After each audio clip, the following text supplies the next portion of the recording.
Sudeshna news को आपण मान को स्वागत। भुवन मोहन महांती सहसंपादक सुदेशना। आजिर खबर रे अच्छी वंदे मातरम 150 वर्ष पूर्ति अवसर में रायरंगपुर पौरपालिका स्तरीय प्रतियोगिता अनुष्ठित।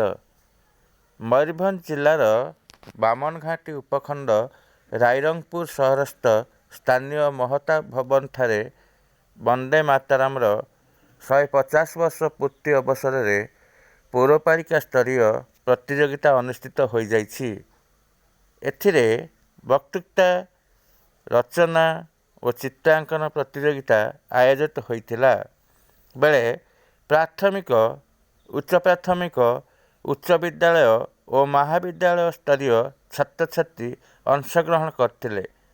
उक्त प्रतियोगिता रे विचारक मंडली भावे मास्टर प्रशिक्षक मनोरंजन मंडल, क्षितिश चंद्र महांत, चित्रकार प्रणव कुमार महांत, सरकार शिक्षयित्री उर्मिला पाणी और सुकांतिमणि साहू प्रमुख जोग देइथिले।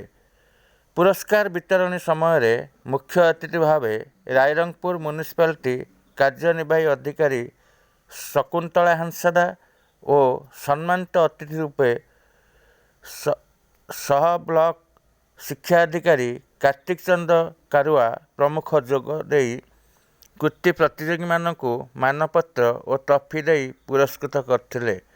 एथिरे municipality MIS programmer Nilakantha Biswal तथा अन्य कर्मचारीगण परिचालन में सहयोग करथिले।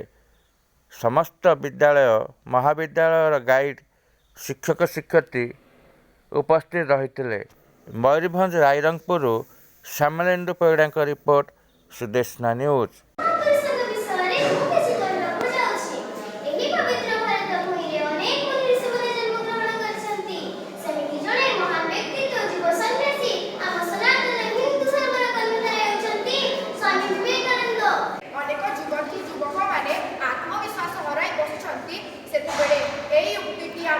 शक्तिशाली हेबार प्रेरणा देउछि। स्वामी विवेकानंदर दृष्टि रे शिक्षा केवल चाकरी पाई नुहे, मनीष गढ़ा पाई।